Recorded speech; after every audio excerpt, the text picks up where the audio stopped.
Hello and welcome to the Kim Iverson Show. Tonight, our guest is one we've had before, Dr. Shiva Ayyadurai. Dr. Shiva is a very, very anti-establishment candidate running for president and is one of the only candidates out there who is not all in on the war in the Middle East. Dr. Shiva is the inventor of email. He holds 4 degrees from MIT and is a Fulbright scholar. So he's very smart. He's a world-renowned engineer, inventor, entrepreneur, activist, and systems scientist. And tonight, we're really going to focus on what Dr. Shiva calls the swarm. Who is really controlling the world? Who is running things? How have the powerful elite been able to manipulate people and control the working class? Why is it when we have anti-establishment candidates, they give us hope and then just seem to fall in line and become just another one of them?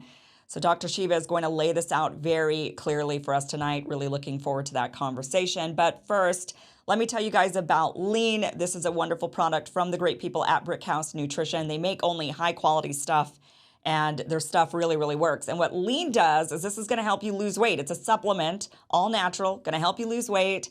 You take this supplement and about 3 weeks later, you're going to feel it kicking in. And what it's going to do is it's going to help suppress your appetite. Although I found in my experience that part happens pretty much right away, the appetite suppression.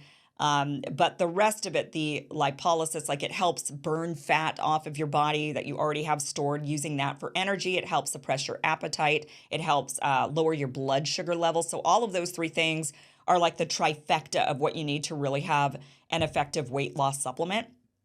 And so Lean does this for you. These 3 things helps you curb your cravings. I find when I take it, I don't crave snacks. I find I don't need to eat until, I'll have like a protein shake or my Field of Greens shake, or drink. I would say it's not really a shake. And then I have my dinner, and this is really helpful in losing weight. So you can get Lean by first going to their website, takelean.com. Use the promo code KIM15 and you will get 15% off your order. So takelean.com, promo code KIM15, 15% off your order, and all of that information is down below in the information. The links are down there for you. All right, guys, let's get to tonight's conversation. Dr. Shiva Ayyadurai, it's so great to have you. Thank you so much for joining the show. Great to be here, Kim. Thanks for everything you do. Okay, I want to first ask you about your campaign, your presidential run, and what's interesting about this. So you were not born in the United States. Last time you were on, I was pushing you on this because I, like many Americans, believe you have to be born in the United States in order to run for president, or at least to. I mean, anybody could run, I guess, but to actually take the Oval Office. Since then, what's interesting is that Cenk Uygur of the, I think I'm saying his name right, of the Young Turks has also announced he's running for president. I don't know how his campaign's doing or anything, but people have been pointing out that same problem with him because he was born in Turkey, and he's actually in agreement with you on, no, this just hasn't been challenged properly. It just hasn't been done. And so if you challenge it, though, there's a lot of people who actually think that you would overcome this and you could actually win. So I thought that was interesting. So tell us how your campaign is going. Yeah, so it's going really well, Kim. As you can see, if you look broadly across, when we're not shadow banned on social media, more and more people, you can look at it every day, say, hey, I'm going to vote for Dr. Shiva. I'm going to vote for Dr. Shiva. I'm going to vote for Dr. Shiva. Hey, this guy is the one who has consistently spoken the truth. Every Thursdays we do a town hall. So, for example, this evening we do a town hall. We get, those numbers keep growing. But a lot of what we're doing, Kim, is to get people on the ground. As I shared last time, when people go to our website, Shiva for President, they download bumper stickers, but we actually have a very powerful flyer. It's old school, Kim, what I used to do when I was a student activist, right? A flyer, 1-page flyer. The left side of the flyer really shares with people this curve. It's called the lifespan curve. And we're the first ones who started really sharing that about the fact that your children's lifespan will be shorter than yours. And that it's not because of the vaccine. It's the issue of systemic policies that go back all the way to the 1960s, which really started showing up in the 1980s. And it's policies. And in that flyer, it says this is a policies of the swarm. And voting for the lesser of 2 evils, or even for quote unquote fake independence like Booby Kennedy, are not going to do it. You need a systems overhaul.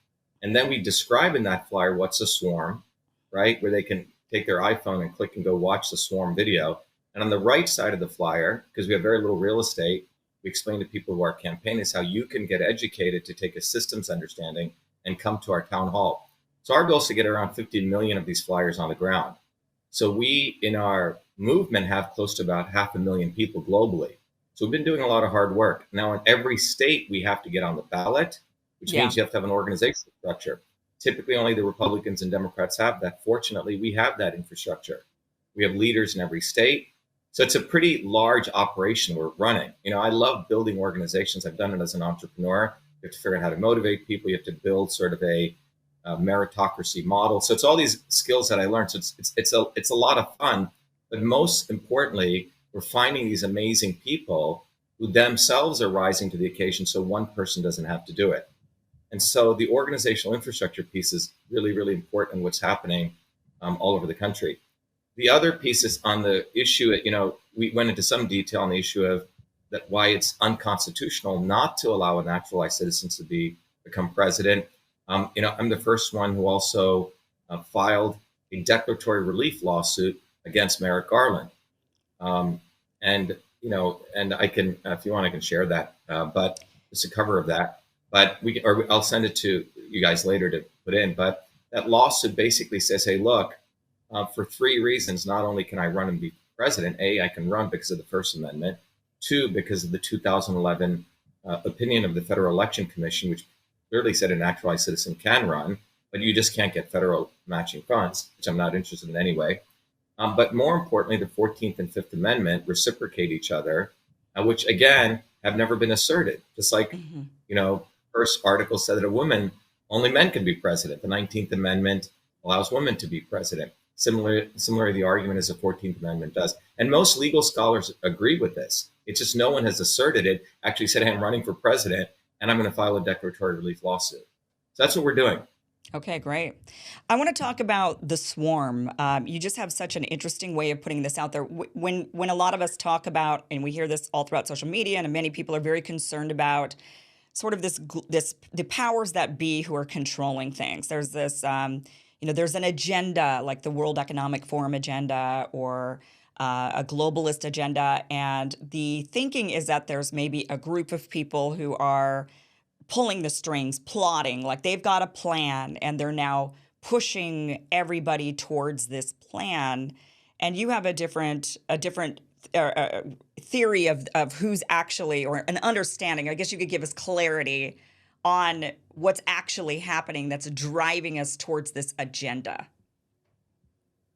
Yeah, so I think you nailed the problem. When people are trying to identify the enemy, Kim, they take sort of a lazy man's approach. They say, oh, it's the Rothschilds. Oh, it's Bill Schwab, Gates. right? Right. Yeah. Or right. Exactly. Gates. Yeah. Or it's this bloodline. Oh, it's these people over here. It's and they keep going on. And if you look at the history of that, it's never. In fact, what it does, it creates an opportunity to create more divisiveness without clarity, real unity. I'm not talking about the fake unity. A lot of these people say, oh, let's have unity and shove everything under the rug. But really, to have a real understanding. Now, the only way to get there, in my view, Kim, is using the knowledge of system science, which is what it's a field of engineering that really came about in the late 1900s, and to the height of it with the work of Ilya Prigogine in 1957, and won the Nobel Prize in physical chemistry for this. But the fundamental understanding is that every system in the universe is either a dumb system or an intelligent system. A dumb system typically takes an input and puts out an output. You could argue most in power want us to be that. Watch this ad, go buy this thing. Intelligent systems have a very clear goal. In this concept, the goal of those in power is power, profit, and control. And the goal is to maximize that. No different than a pilot who wants to go from point A to point B, a very clear goal. In order to achieve that goal, those in power use system science, actually. They watch where they're headed. Are we going in the right direction? Do we have more people getting fat, dumb, and lazy? Do we have more people sort of outsourcing their future to people like Booby Kennedy or Trump or et cetera, fake leaders? And if that's happening, they're quite happy. And there are other signals. And then nowadays, with companies like Palantir, with companies like what Peter Thiel's done, they're getting enormous amounts of data. Right now, they have a very good idea which way people are going sentiment-wise. And once they have which way people are going, what do they need to do? And they put inputs into the system. And those inputs are done by the swarm. Okay. Now, the swarm is not any one individual, not any one organization, but it's a interconnected, you could call it telepathically interconnected set of people with similar and sometimes slightly dissimilar interests. So the swarm is not unified. That's why they will one day kill a president, right? Or they'll have, because they're organized criminals fundamentally, which each having their own little fiefdoms. And if you watch a swarm of birds, they're not exactly always moving in the right direction, but collectively they sort of work out their their differences, and they move in a particular direction. You can see this if you watch a flock of birds. It's called swarm intelligence. And here, the swarm on the power areas, it includes, let's say, the top 100 university presidents, right? It includes the heads of the central banks. It includes some of the key leaders who run Hollywood, producers, and particularly the agents who control many of the Hollywood people, right? It includes the front people that they fund as politicians, right? The obvious establishment, people, let's say, like a Bush or the Clintons, and the not so obvious establishment, people like a Tulsi Gabbard or Bernie Sanders or Booby Kennedy or those kind of people. It's very well orchestrated. But all of these people are not in any physical location. Today, it's a multiracial aristocracy. They're the Indian Brahmins, right? They're the elites in universities like Oxford and Cambridge. But it's an interconnected group of people. And the best way to, and you can think about it, all systems ultimately seek their own kind of structure. Any system in the universe, it's fascinating. And so when you see a system of birds and you see a system of humans, you come to the same conclusion. There's certain fundamental systems principles. So it's a great video. I did it with a little blue marker and a whiteboard. And we did it in about 15 minutes, and everyone should watch it. But that, I would argue, that whiteboard took me about 50 years to get there. It was a deep understanding of system science and the ability to articulate it. And I think in spite of all the shadow banning, I think others have downloaded and put it up there. And I encourage everyone to steal it, copy it, it's copy free, get it out. I'll put that link. Definitely, I'll put that link down below. But the basic idea being that people are operating, that the elites, that those who are running everything, those in the positions of power and positions of wealth, are naturally going in the same direction, naturally pushing society in a certain direction for their own self-preservation. Would you say that their own motivation is themselves? They're not doing it for some necessarily big global world order type thing. It's just that's how it's happened. Am I getting that right? Yeah, that's a vehicle. You could look at it's not any one individual ant that's fighting for. On the one hand, the ant is doing its deal, but you have to look at the anthill, right? Yeah. What emerges out, it's called an emergent property, right? The individual is doing their self-interest, but also there comes what's called an emergent property. And so the swarm is an emergent property of these individual characters who all want to maximize power, profit, and control for themselves. To the extent that they can have linkages with other people in this collective that helps them do that, they will build their alliances. But they may even have sometimes their own. It's like the mafia. It's organized crime, right? Now, ultimately, all the organized criminals don't want the police coming in, right? Or don't want the FBI. But together, they may knock off one person. They may, support one person. It's that kind of thing. And once people understand this, it's much, much easier for people to then start looking at issues beyond, oh, this is a person, that's a person, because then they're running around with chickens with their heads cut off, going here, going there. And the swarm is very, very clever at distracting people away from the central thesis that's about maximizing power, profit, and control. Yeah. That's what it's about. And that makes sense. I mean, it like kind of what you're saying with the mafia, like the five families in New York, right? They're at war with each other, but at the same time, they do work together in order to achieve a certain goal, which is to not let the police get them, right? They don't want to be cracked down on and exposed. So they'll work together on that one thing, but ultimately they're also battling it out and offing each other and stuff like that.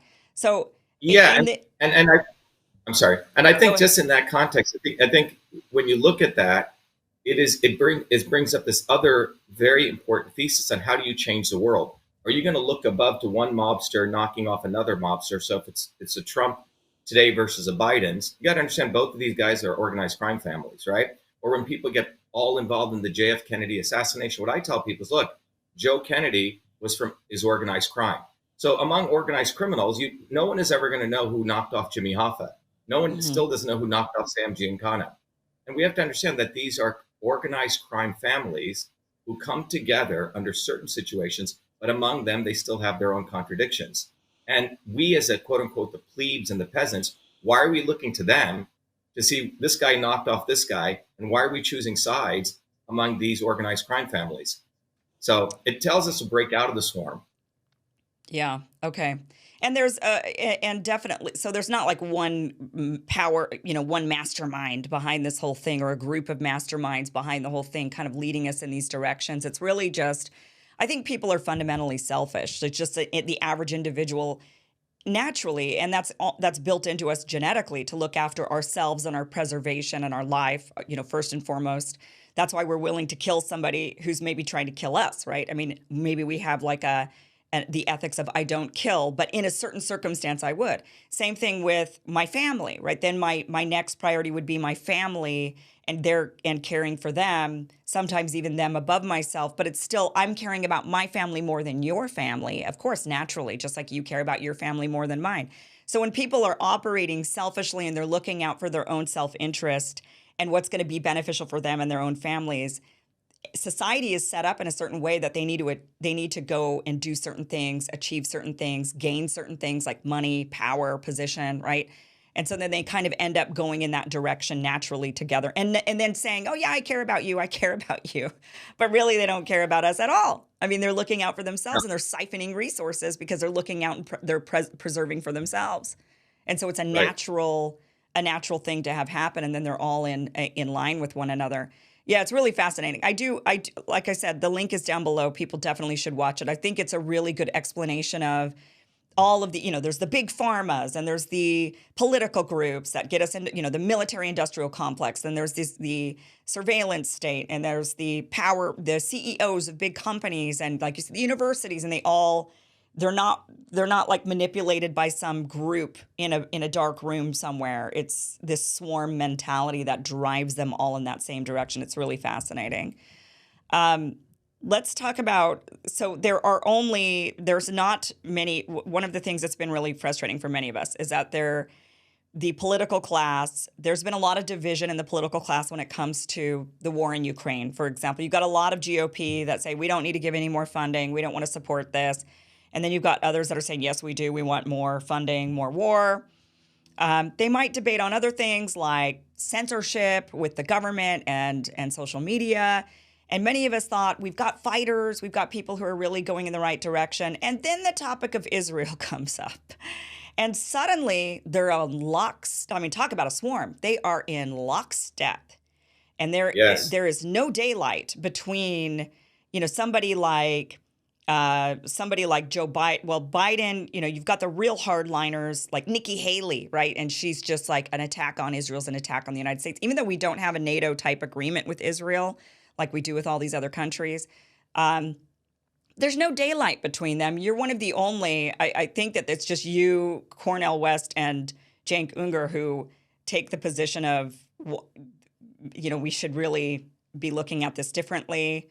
And so there's not many of you that have this position. Why do you think that is? I mean, even Bobby Kennedy, a lot of us looked at him for a lot of the positions on his platform that we were like, okay, great, agree. And then suddenly he was like, he says, I'm anti-war, but Israel. Well, why Israel? And rather than giving us the answer of because it's their homeland from 3,000 years ago, or the Holocaust, or any other answer, his answer was because it's like an aircraft carrier in the Middle East. Like he gives us the military answer, the war answer.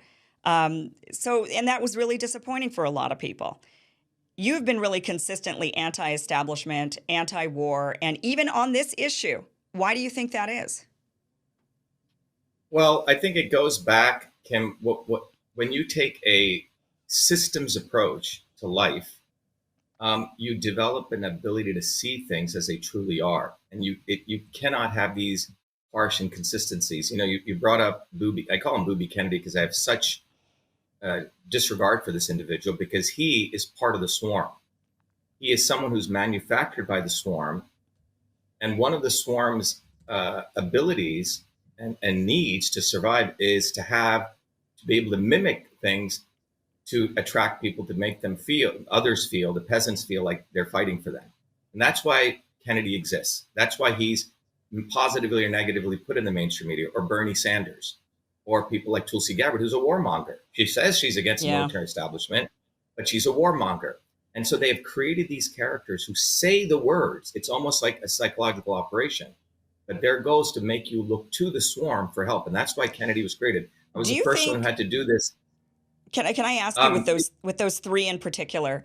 Because a lot of people are very disappointed in all three for those exact reasons. Like Bernie Sanders, that movement, he really seemed like he was going to be the guy to bring it about, and then he just goes right in line with Democrats, like as if he's just one of them. Same thing, like you mentioned, Tulsi Gabbard, a lot of war rhetoric coming out of her. She was supposed to be the anti-war candidate. Bobby Kennedy, as I mentioned. So why do you think that they were set aside? And like, I mean, do you think that they got to them in advance and said, this is what we want you to do, is bring in this anti-establishment populist crowd? Do you think that they were, or is it just their own individual thinking that shifted? Was there pressure? I think you're asking a very, very quantum level question, which is one of the most important things that people need to understand. When you look at the swarm, and people go through that video, what the swarm wants you to do is to look to them for your liberation, for your advancement, as though they're going to help you. This is a very, very central thesis. They do not want the 0.001%, which is probably what the numbers are. I think those numbers are accurate, versus the 8 billion. They do not want the 8 billion self-organizing, which is another systems principle. They do not want the 8 billion raising their consciousness and saying, hey, look, we have to fight for our interests. These people who come from the swarm are never going to do it for us. Now, in order to keep the 8 billion in that state of not fighting for their own self-interest, Kim, they create these characters. They need them. And in my understanding, in modern history, this really started occurring in the 1950s with the McCarthy era. If you go look back between the 1800s and 1900s, there was a time when people started self-organizing. If you look at the women's movement of the early 1900s, if you look at the great upheaval of the late 1800s, when we were transitioning from the agrarian world to the industrial world, the factories were horrible places to work in the United States, or for that matter, Europe. Children were working, child labor, there was no infrastructure. So there was a broad movement. Millions of people started organizing bottoms up in the United States. Between 1900 to 1970, there were close to 200 million people on the streets protesting for workers' rights, and close to 11,000 strikes. Since 1970 till today, it's been maybe 900 strikes among 2 million people. So look at the vast difference. And so the establishment recognized, the swarm recognized, that they do not want people self-organizing. In order to avert that, the swarm did something fascinating. They said, we can never allow this to occur again. So a guy like McCarthy attacked these bottoms-up movements. Again, in Milwaukee, Wisconsin, 9 American workers were shot by the National Guard fighting for the 8-hour workday. A lot of people don't know this.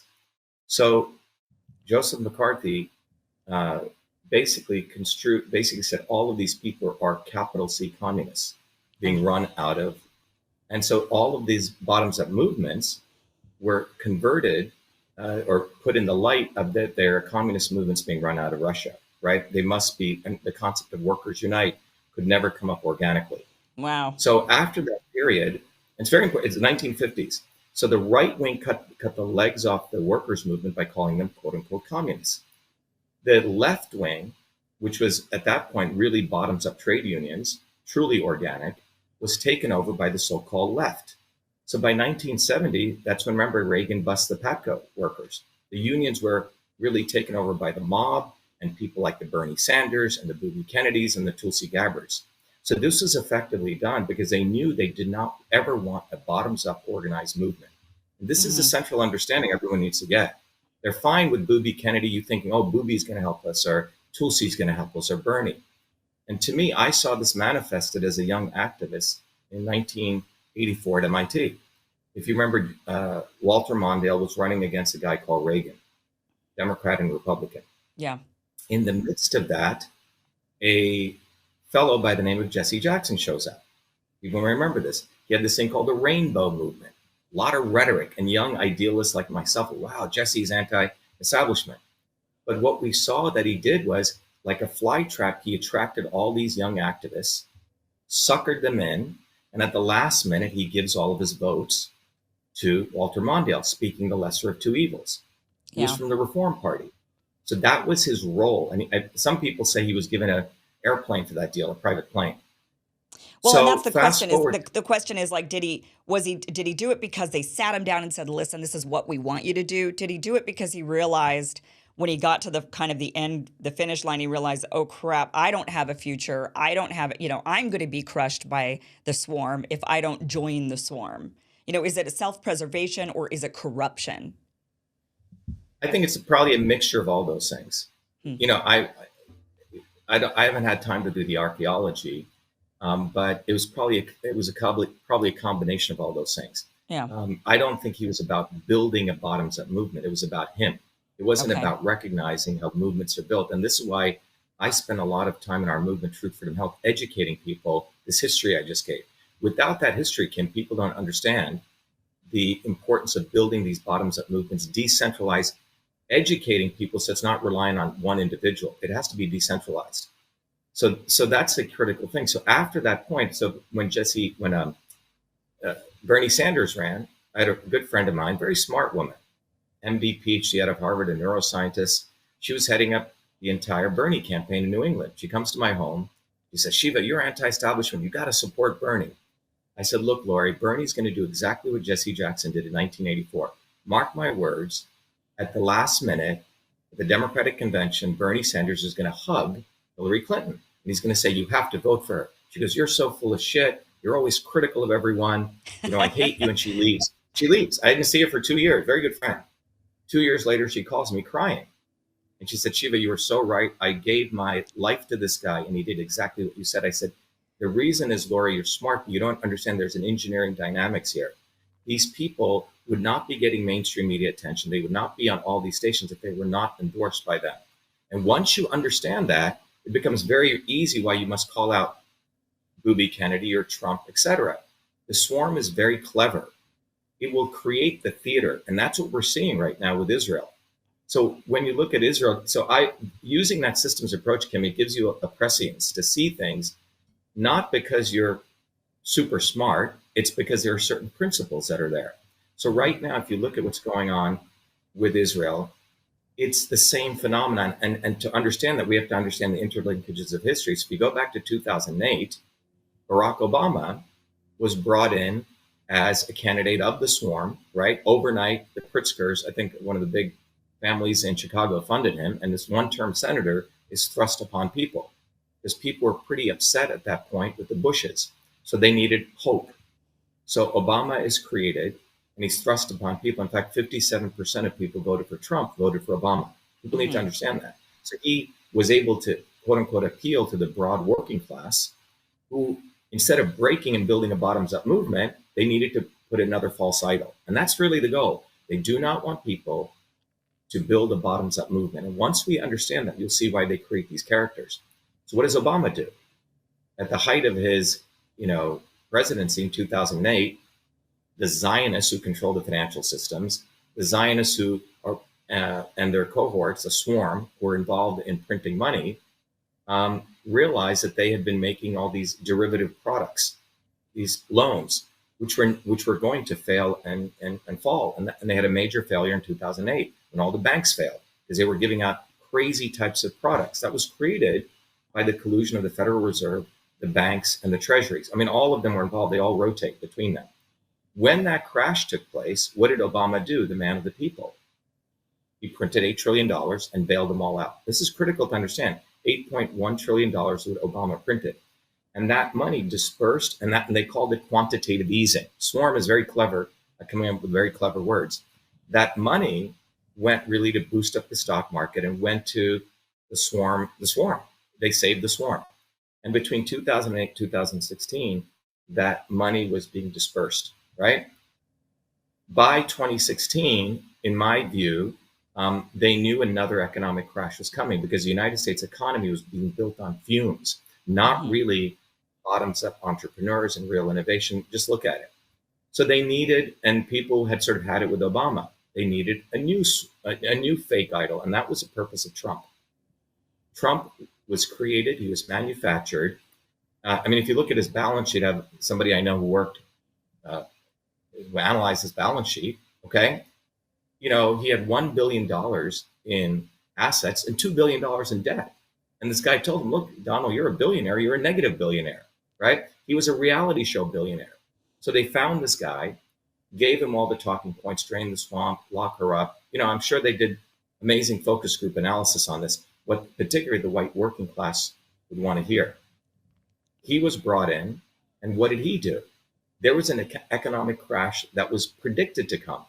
So in order not to have that economic crash come out, and in a true market capitalism model that should have come out, and we should have gotten rid of all the products that didn't work, right?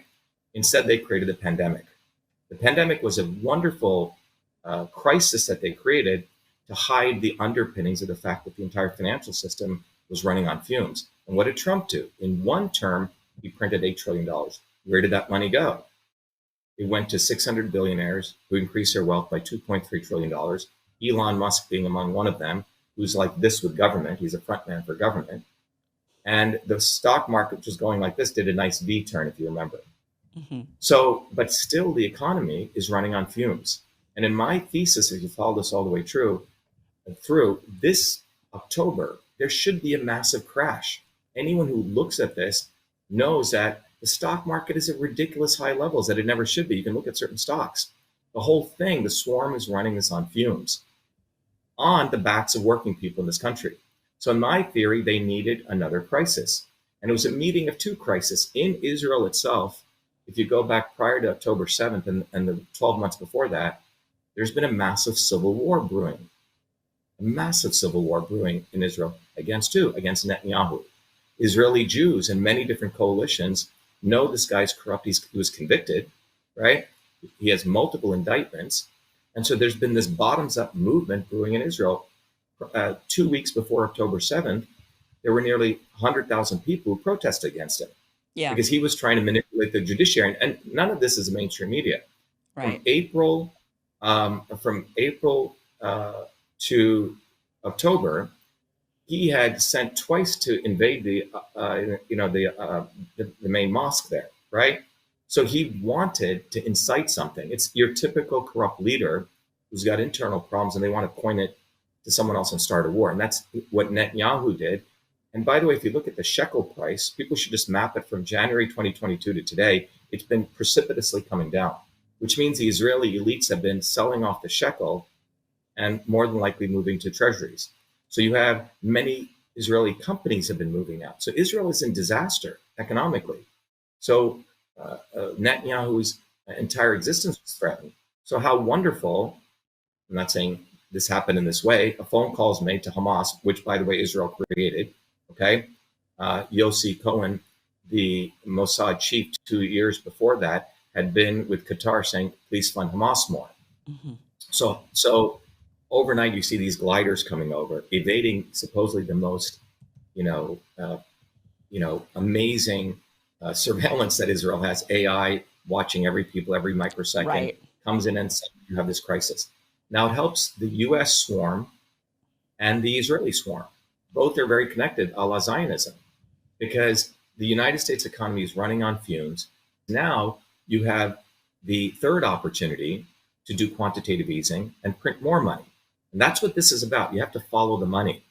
And from a systems perspective, all fits beautifully because the swarm protects itself. And Zionism is very key to this because the Zionist concept has been very effectively used to manipulate Jews. And we should talk more about that, the working class Jews versus the bourgeois Jews, going all the way back to World War II. People need to understand Zionism is racism.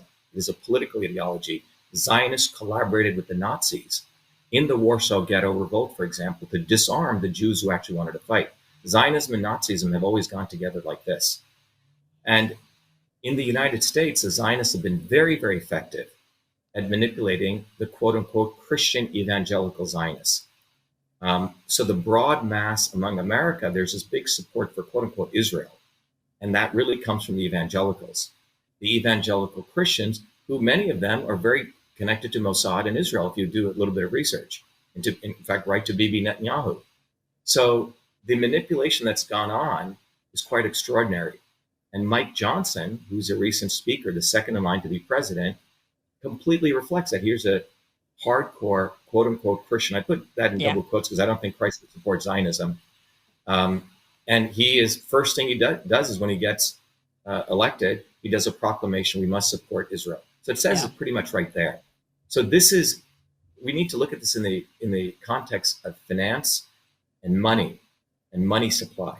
The money supply, as Milton Friedman says, when it contracts, more than, 2 quarters, there's typically going to be a bear market. And they're trying to stave off a bear market. That's what this is all about. And war is a wonderful way. You have a little dip, and then you print money and you come out of it. So that's what this whole setup is about. And all of this is being done at the expense of Jewish people and the Palestinian people. And when I say the Jewish people, the non-Zionists, because frankly, the Zionists don't give a damn about Jews, nor do they give a damn about Palestinians.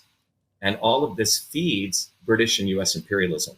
It was Britain that, allowed Zionism to go and occupy this land because they wanted that strategic outpost. They wanted to create a strata of people who would be their frontmen to basically seize that location and create a perpetual war. And so when Booby Kennedy says he wants to support that aircraft carrier in the Middle East, aircraft carrier, he's telling you boldly, at least finally people should see who he is. On the medical freedom movement, he supported Hillary Clinton. He wanted people coming to his home to be vaccinated. So, but when you put it all together, what I love about this issue about Zionism, Kim, it exposes who these people are. Tulsi Gabbard has to reveal that she is a part of the swarm. Bernie Sanders has to reveal he's part of the swarm. It is that defining issue. And then you're finding these other people who you may have disagreed on other things. When it comes to Zionism, we can actually unite on that. So that's what I see the opportunity here. Well, it certainly is another one of those topics that is kind of reorganizing alliances. There's no doubt about that. People that I agreed with very much so during the pandemic or about the endless wars, suddenly when it comes to this one issue, it's just all in for Israel, all in for sending, even if it means sending American troops to battle it out over there, this new war on terror 2.0. Tulsi Gabbard's all in on this. She's very much like radical Islam is the number one thing we must battle. And it's like, really? Because how successful have we been at that over the last 20? When have we ever had a single success on that? All we've done is make it more radical, right? Like create ISIS or create, because people are going to be angry when you kill their kids. That's what's going to happen. And they're going to want to liberate their people and seek revenge, and a lot of times very brutally. I think that is something that if you were to kill my kid, I mean, and I get it. And I get that's why Israel now is saying, well, they came after us and our 1,300 people. And so now we're just going to, but I agree with you that because I'm seeing this movement in Israel as well, this uprising against Netanyahu, that a lot of them are saying there's been enough blood, there's been enough war. Our people were killed, their people were killed. We're done with this. Like, we don't need any more. But Netanyahu, who's trying to save his own skin, and he's very intertwined in the U.S. political system. He's very close with Jared Kushner and Trump and all these various different people. And he's certainly absolutely trying to save his skin. So a lot of people, I think, even in Israel, I think you're right that there's this brewing civil war potentially. I even watched a video the other day of Netanyahu when he showed up at a military base in Israel. Some of the Israeli soldiers were yelling at him, like saying, you did this to us. This is your fault. Like they were angry. So you've got military guys like pointing the finger at Netanyahu saying, this is you. You did this to us. Like, yeah, I think that they're on edge.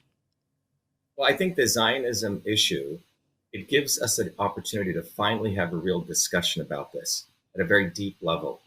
And that's what I've been attempting to do. And it's, we've been educating people. What is Zionism? Zionism is racism in the service of imperialism. Well, let's unpack that so that people understand, because a lot of people don't understand They equate, because the narrative right now is that if you say Israel or if you say Zionism, you're really meaning Jews, which is not the same thing at all.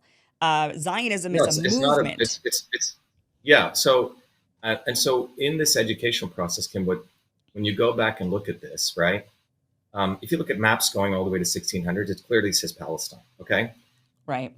Just as a side note, and this is not the central note, imagine you're living in Vermont and you've lived there for 300 years. The Vikings, who actually did come there, say, hey, we have this place. We were there 4,000 years ago. That's our land. It makes ludicrous, okay? Because you Right. dug up some 4,000-year-old reference. So that's where that's coming from. But so that's one just points to people how stupid this is, how ludicrous it is, because you have to look at the current context that was taking place. The current context of the time, if we go to the mid 1800s, and by the way, I've spent time in Israel about 6 weeks, and I have a lot of good Jewish friends, right? Where many of them are anti-Zionist, by the way. Yeah. So when when I was in the 80s, when I was 17, 18 years old, I really started exploring this. And so for me, it was very personal because I grew up in India where there was a caste system. And Hinduism was never originally based on the caste system. Then you created this thing called the Brahmin caste system, which is very much like Zionism. And that's where Tulsi Gabbard is getting this stuff from, because she's quote unquote a Hindu. And so the Brahmanical caste system took elements of Hinduism and then they packaged it up to justify the fact that one group of people were chosen over the others. Very, very, very fundamentally similar, the Brahmin caste system to Zionism. So when I came to the United States, I grew up in Patterson, which is a very poor African-American public school system, then Clifton. Parsippany had, very interestingly, Jews, but they were working class Jews. My sixth grade teacher had been in the Navy. He ran a small deli, right? But when I moved to Livingston, New Jersey, by the way, where Jared Kushner and Ivanka maybe still used to live, Chris Christie was a catcher of our baseball team I used to pitch. I noticed a big difference. Me and my sister were the only two dark-skinned Indians among this massive group of around 4,000 Jewish kids. And I remember around ninth or 10th grade, the parents would send their kids to Israel. And these very nice friends of mine would come back rabid Zionists, wanting to kill every Arab. It was quite amazing to watch this transformation. But there was always in the ether the concept of the chosen people. Now, Livingston was a much wealthier school system than Parsippany or Clifton. So the reason I want to unpack this is that there is a class issue here. There is very wealthy Jews, and there are the working class Jews. So now if we go back to the 1800s, there were Jewish pogroms taking place by the quote unquote Cossacks. So that's a reality. What one needs to understand is that at that time, there were very, very bourgeois Jews who would collaborate with the lords and the kings to be their bankers and usurers, etc. But there were also the working class Jews. And these bourgeois Jews needed to keep their working class Jews in alignment with them. So even back then, they would do division among the Jews and the Christians, right? And say, hey, you're being treated in anti-Semitic ways. But what one needs to understand is that even back then, the bourgeois Jews always collaborated, even with the Cossacks, against their own people. And people should go do some history on this. Yeah. But anyway, Theodore Herzl, Herzl, he comes out in the middle of all of this in the 1800s. And there were two trends at that time among Jewish people. One trend was, hey, we're everyday people. We have the right to fight back for our progressive nationalist rights. The ethnic nationalism was what Herzl represented. And he really wanted to actually divide Jews. He wasn't into Jews fighting against their oppression, very much like Marcus Garvey did in the United States. In the Black movement, Marcus Garvey said, oh, we're being mistreated here. Let's go back to Africa. It was an ethnic nationalism. Let's go back to our old homeland, forgetting that the African kings themselves were slave owners. Right? So Herzl came from that trend of the bourgeois Jews. He manufactured a philosophy called Zionism, which was based on racism. And his collaborators were other racists who funded him. Cecil Rhodes, Cecil Rhodes, Rhodes. Rhodes was the founder of Rhodesia, very closely linked with apartheid South Africa, and for example, exploiting the hell out of black people all over South Africa. He was the one who founded the Rhodes Scholarship at Oxford. He was very much into starting World War One, demonizing the Germans. Horrible human being. But that's where Herzl got his funding from one of the most racist people on the planet. At the Sixth Zionist Conference, the goal was we were going to make Uganda be our homeland. Mm-hmm. Okay? And then the British in the Balfour Declaration said, no, we're going to move you over here. Knowing that Arabs were there, 97% Arabs, right, in Palestine, Britain had been looking for many, many years to seize that very, very strategic location. And this was remember, British model was always divide and rule. You go into a place, geographically divide people, cause a lot of ruckus, and then you can start striking deals. They did it all over Africa, India, etc.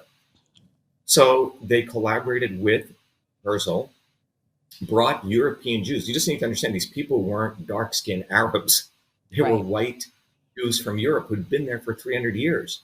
And these people essentially come in, occupy Palestine. It was an invasion. There were Arabs who were Jews. There were Arabs who were Christians, Arabs who were Muslims there. And a number of Arabs who were Jews start converting to Islam based on the treatment they suffered from these European Jews coming in, quote unquote Zionists. And so that's the origin of the Zionist movement. But it was done, when I say Zionism is racism in the service of imperialism, this is British and US imperialism, who want their aircraft carrier in the Middle East, who want that strategic location. So they did this divide and rule policy, and Herzl was a perfect character to support them in this process. And at the time, one needs to understand that this is a very, very critical thing to understand. Do you see times? The Zionists, who were the bourgeois Jews, collaborated with Hitler against working class Jews, many of them who were trade union leaders, organizing these bottoms-up movements to overthrow Hitler. They collaborated in the famous Ghetto Revolt. Jews, Zionists, were the police force in those ghettos. Hitler. And it was those people, in fact, led people to the gas chambers. It was those people who collaborated with Nazis. And there were Jews who were fighting Hitler with Molotov cocktail sticks and stones, and they expose these people, they disarm them. So everyone needs to understand there's Zionism, there's Judaism, right? And they're two different phenomena, no different than Indian Brahmin casteism and Hinduism. Yeah. So that's where Tulsi Gabbard's coming from. When I grew up in India as a child in Bombay, I remember waking up in the morning, you would hear people doing their morning prayers in Islam. In December, you would have Christians in the distance who hung their star. People lived in relative peace. But in those kinds of old cultures, Kim, it's very easy for a Hindu politician to go among Hindus and say, oh, the Muslims said this about you, rile them up to get votes. Similar for the Muslim politician to go. So it's called communalism. Because these are old, ancient cultures. So you can just say something negative and you get people riled up. And that's what has happened. So Netanyahu doesn't give a damn about the Jewish people. He's a Zionist. He cares about his advancement. He cares about his strata of people. He cares about Jared Kushner. He cares about, what's going on in U.S. politics, who you can manipulate. So I would say nearly 300, 400 people in Congress have to be supported by the Zionist AIPAC, in order to get a position there. So the relationship between the financial systems, which are run by Zionists, and the hegemony that takes place in creating war is totally interconnected, because they must print money at will to support the military-industrial complex. So they need war and crises as a way to bury the fact that the financial system of the elites is built on vapor. And that's what this is about.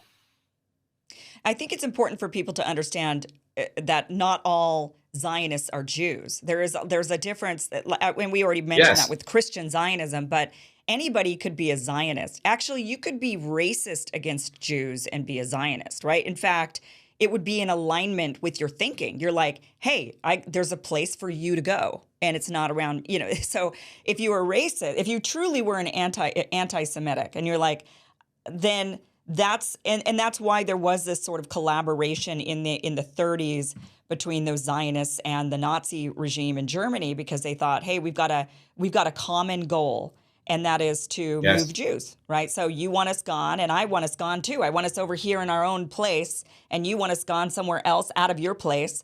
So well, let's collaborate in this like common thing. And so, And one point, Kim, yeah, it's very similar. So the ethnic cultural nationalism is very different than progressive nationalism. The Garveyites in the United States did the same thing with the KKK. Many of the people said, we want our own homeland back to Africa. They collaborated with the KKK. So blacks collaborated with the KKK. They said, we're in alignment here. You don't yeah, want us here. We don't want to be here. So right. that's the ethnic nationalism leads to this racism. It's a Yeah, very right. interesting phenomenon. Well, and it's dangerous. It is such a dangerous thing for a Jewish American or Jewish German or Jewish French national, whatever they might be, right?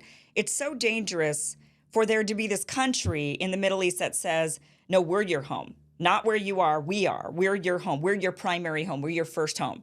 Because then it breeds the anti-Semitism in their own countries, where people then look at them and say, well, who are you loyal to? Are you an American? Are you French? Are you German? Are you British? Or are you Israeli? Right?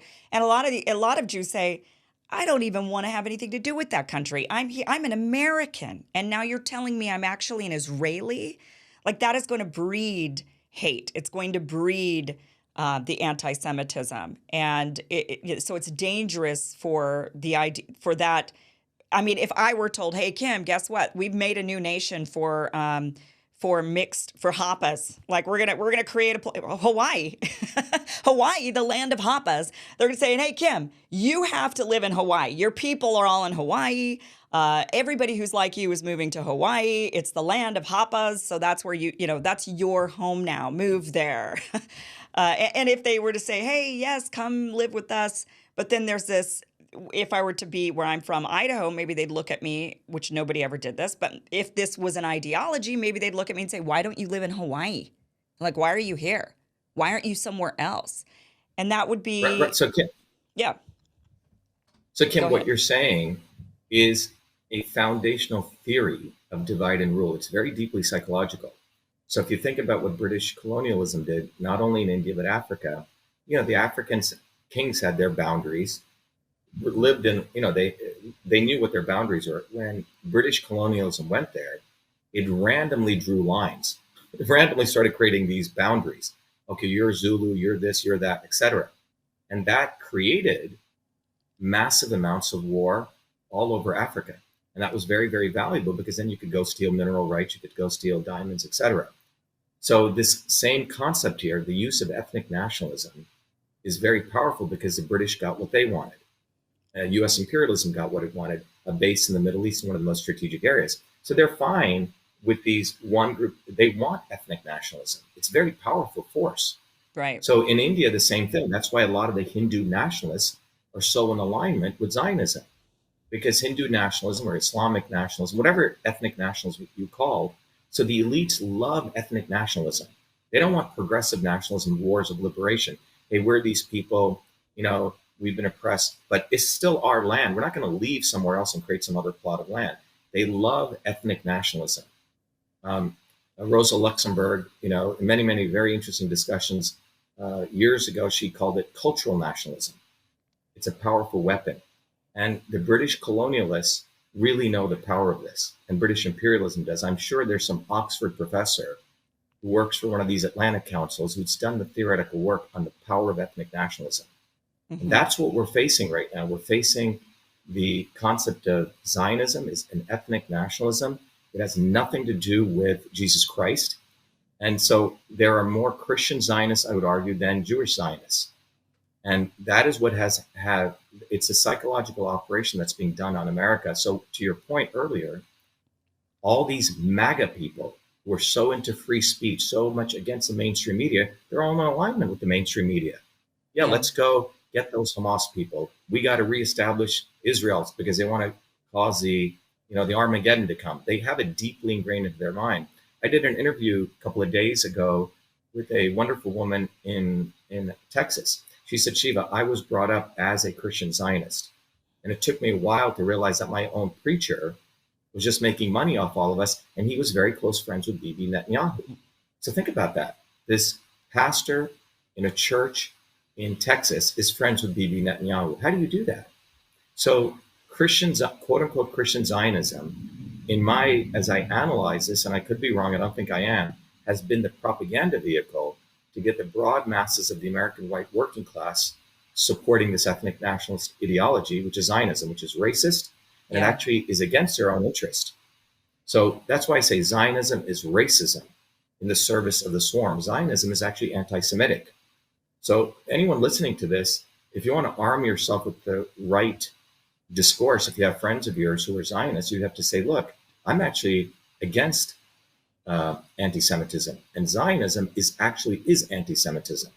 And that's what the opportunity we have, Kim, to break people from that. So I'm actually very, very excited after 40 years of having been an activist on this many, many years ago when Ariel Sharon, butchered all those people in Gaza. 1980, I led one of the biggest protests against Meir Kahane. Brandeis is predominantly a Jewish university, right? So we used to have all these characters come in. So I've been following this for a while. But I think we have a huge opportunity with this to educate people. Zionism is racism. It's anti-Semitic for serving British and U.S. imperialism. Once people get that, people are going to understand how abused they have. Particularly the Christian Zionists need to get this. So that's why I think Mike Johnson was put in to reinstantiate that deep into the broad mass of the American working class. They voted for Zionism. Him first time around, and he's like this known, very staunch evangelical Christian who, as you mentioned, his first act was to reaffirm the U.S. and Israel's relationship. And I want to actually read some of these quotes just so that this was actually on your Twitter account. I want to read your tweet that really showcases the racism in Zionism, this idea that this is our land, and it's based, I think any ethnic nationalism and any racism in general, actually, when you look at segregation, apartheid, when you look at any of these types of separations, it's because we can't mix with them is the ideology, right? We can't mix with them because if we mix with them, it's going to be an existential threat to our existence. That is usually the argument that is made, like blacks and whites can't live together because if they do, they'll kill each other. So that was the ethos under segregation. Same thing with apartheid in South Africa. We can't mix them. If they mix, it's going to be, hell's going to break loose. So, but these are some of the words, and a lot of people are saying it's Hamas, it's them. They're the ones who will not live with the Jews in Israel. They will massacre us. It'll be suicide. It'll be another Holocaust if we end the blockades, if we end the occupation, if we allow everybody to live on the land together equally, then it will be the end of us, and not just the end of the Jewish state, the Zionist state that says the Jewish people are the premier group in this country. We don't, America's for Americans, be you black, white, brown, Asian, be you Muslim, Christian. Is it predominantly white, predominantly Christian? Yes, but we don't have anything in our Constitution that says anymore that this is a country that favors one group over another. In Israel, it is in their basic law that one group is favored over the other groups. That's in their laws, and they recently passed this. This isn't even an old law. This is a law that they affirmed again in 2018, and they continue to affirm laws like this. But these are some of the phrases that people have said. Daniel Hagari, Israeli Army Spock, says, "We are dropping hundreds of tons of bombs on Gaza. The focus is on destruction, not accuracy." So they're not trying to pinpoint Hamas and go after the bad guys. They're just trying to destroy the place. Here's another one, Ariel Kalner. She's an Israeli politician of Likud, which is Benjamin Netanyahu's political party. Now there's only one goal, Nakba, which Nakba to the Arab population means catastrophe. That's what that word means. And it's back in 1948, they had a Nakba where 700,000 of them were pushed out of what is now Israel proper, and they were massacred and pushed out and put into refugee camps. And so this woman says, now there's only one goal, Nakba, a Nakba in Gaza that will dwarf the Nakba of 1948. Mind you, these are not old quotes. These are quotes from this current conflict. This one, Ezra Yakin, Israeli army veteran, says, wipe out their families, their mothers, and their children. These animals must not be allowed to live any longer. Tali Gottlieb, who's an Israeli politician, also of the Likud party. Jericho missile, that's like a nuke, right? Jericho missile, doomsday weapon, that's my opinion. Powerful rockets to be fired without borders, Gaza to be smashed and razed to the ground without mercy. President Herzog, the president of the country, says it's an entire nation who is responsible. This rhetoric about civilians not being involved is absolutely untrue, and we will fight until we break their backs. And Maya Golan, who she says she is racist. She literally comes out and says, yes, I am racist. I'm racist because that's self-preservation. She's literally said this. She's a young Israeli woman who is in a position of power, very controversial when she was made the Israeli Minister of Women's Affairs, because she says I'm a racist, point blank. She says, I want to tell the world what they have long known about me in Israel. I don't care about Gaza. I literally don't care about Gaza. They can go swimming in the sea. So this is the rhetoric that is coming out of the Israeli political group. This is not just fringe people online. These are people in positions of power, and they're saying very genocidal rhetoric. If this was reversed and these were politicians coming from anywhere else in the world and saying this type of stuff about Jews, but then they say, well, Hamas says this about us, so it's okay for us to say this about Hamas because they say this about us. I mean, this is how do they get out of this? What do you think the solution is? This will be my last question for you. What would you do as president? So Kim, when I found those quotes and I put them up, right? The reason I wanted to do that was to, again, education. I believe ultimately, I believe in working people do not want to live like this. Right. If you look at Malcolm X spoke a lot of ethnic nationalist rhetoric during his life, right? And then when he went to Mecca and he actually saw, wait a minute, these are all different people of all different backgrounds. And I've actually been manipulated by Elijah Muhammad, who was an ethnic nationalist. Sort of, he created a version of Zionism for blacks, right? Mm-hmm. And after Malcolm came back from Mecca, he gave a very famous speech. He said, I believe there will ultimately be a clash between the oppressed and those who do the oppressing, but it will not be based on the color of the skin. 2 weeks after that, he was executed. So they do not, though the swarm it gets back to the central thesis I have, does not want working people coming together to define what is in their class interests. That's what this is about.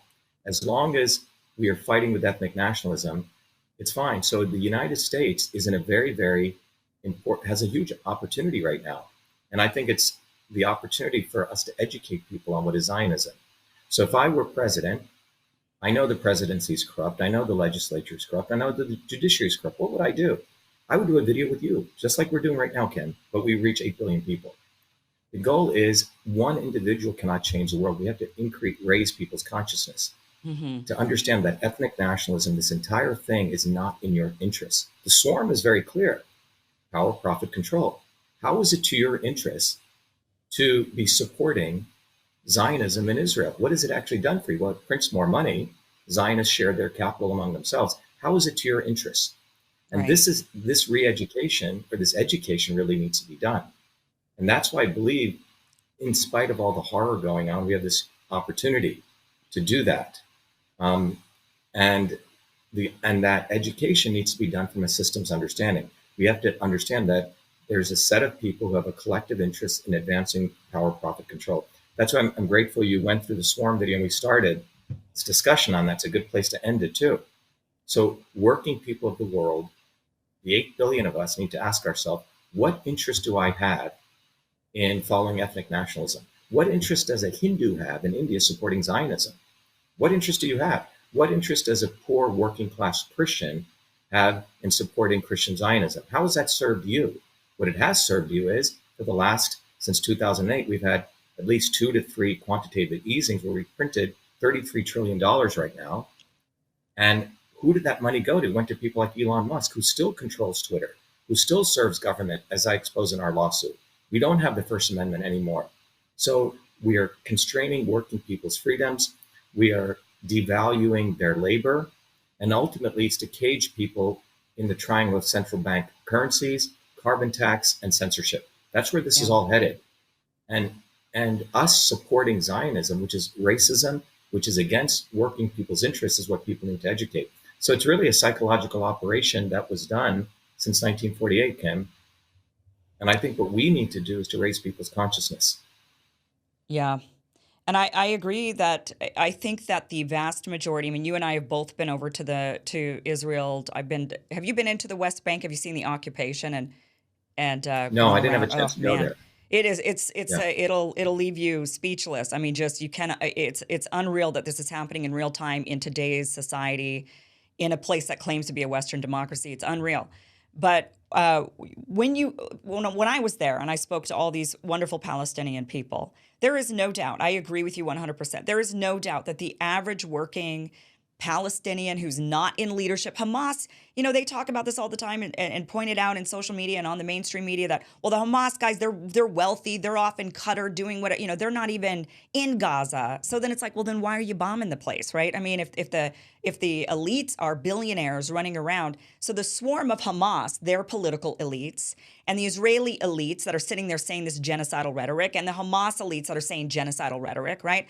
The vast majority of the people of Israel and the people of Palestine just want a better life. They just want to work and have a good life for their children, for themselves, have homes, have opportunities. That's all they want, and they could absolutely do it together. I have no doubt in me after meeting the Palestinian people, after being around in Israel and seeing the average Israelis, they could absolutely live together and have a prosperous, wonderful life, just like we've been able to do here in the United States. You and I, as people who are not white, we do believe that we can make it, we can work in this country, that we have opportunities. We don't have to be separated and segregated from one another. We don't need to live like that. And I believe that the swarm, like you're saying, the swarm of on all sides is just operating together for their own self-interest. You think Hamas wants to end this if these guys are making billions of dollars off of this conflict? You think these Israeli Likud party people want to stop this when it's self-preservation, they're making money and they're in the elite and they're the swarm? Nobody wants to end it, but the people do. And you're right, we have to rise up, we have to get the message out, and we have to say the people, this is for the people, this is what the people want. We want to end this division and this hatred and this rhetoric that's meant to divide us and keep us separated, just to keep them going, keep the swarm going. That's all we're doing. And you have really, really wonderfully pointed that out. So I really definitely recommend everybody watch the swarm video. Again, that is down below. Also, you have I noticed at the end of the swarm video, you mentioned you have an institute that people can learn from. Like, what is that place? Yeah, what I did, Kim, was when I got back from my Fulbright work, I realized one of the most important things that we can do to help everyone in the world is to learn the science of systems. I used to teach it at MIT to elites. The elites use the science of systems. They understand the dynamics of control. But that same knowledge, curriculum, can be used for us for our own liberation. So I put this curriculum together, and I realized that, like fire being brought to the masses, like Prometheus did, we need to bring this knowledge to the masses. So I created it, put it into a course, and people can go to truthfreedomhealth.com and people can learn it. And if you're an adult and you learn it, you can then give it away to as many children as you want between 13 to 18. Okay. So it is the science of systems, in my view, that is going to be the liberating force. It gives people the tools to understand this so they don't get into the left or right camp. And that, to me, it's about raising human consciousness. We're at an extraordinary time where there's massive darkness taking place. It's an opportunity for people to raise consciousness. And if enough of us do that, raising of consciousness is an energy. It spreads to others. So that's the opportunity that we have. So I think we're living in a very extraordinary time. And it's sort of unfortunately exciting. And it's an unfortunately exciting opportunity to educate people on ethnic nationalism, on how the swarm wants to divide us for their advancement. Hamas makes money. Hamas and Israel work together. The Israeli Zionists make money. Netanyahu. The people who lose are everyday working people, all different ethnic nationalities. So I think it's a great opportunity, but people need to understand Zionism is racism in the service of imperialism. Zionism is anti-Semitic. Zionism is not Judaism. They're two different phenomena. And it's not even the Jewish people. You've got Judaism, Zionism, and then you have Jewish people, and they're all three separate. And Tulsi Gabbard, if you're listening to it, you need to get your head out of you know what and recognize that Hinduism and Brahmanical casteism are two different things. And when you say you want to go, and she did the same thing with 9/11. She was all out to go into attack Iraq. So you Yeah. claim to be against the military-industrial complex, but you're a warmonger. And so I think it's an opportunity for people to look at people like myself and you, people who come from below, and to each other. The swarm, be it the Kennedys, be it the Trumps, be it the Bernie Sanders, they're not going to help you. They're all Zionists. They're part of this. Don't look to them. So, and quick pitch, Kim, people can go to Shiva numeral4president.com. We have a bumper sticker there we recommend people to get. My belief is the future is offline. Everything is controlled online even. So I recommend people go there. There's a flyer we have on a download. Download it. You can educate people who is a swarm, what they're doing to your health and your children's health. The future is going offline. And if you really want to get educated, go to Truth, Freedom, Health and start understanding how systems work. But that's the way out. It's education. Get educated or be enslaved. That's my slogan here. And it's a long game in that sense, but it's the ultimate game. Well, Dr. Shiva Ayyadurai, this has been a wonderful conversation once again. Thank you so much for being here. And I do have all those links down below so anybody can find everything really easily. But wonderful, enlightening conversation. And I think, are you going to be on the ballot in California? Yeah, we have to everyone's got to get on the ballot, right? We have to collect so many signatures. Yeah. So our team is collecting signatures. If you want to help us collect signatures, let me know. Well, I hope you are on the ballot because I would absolutely, Yeah. At this point, I'm leaning towards you. So, Okay. So I thank you so much for being here. Really appreciate it. Thanks, Kim. Great discussion. You're very, very intelligent. I'm glad we had this conversation. Thank you. Well, guys, that was a really insightful conversation. Really enjoyed having Dr. Shiva Ayyadurai on the show.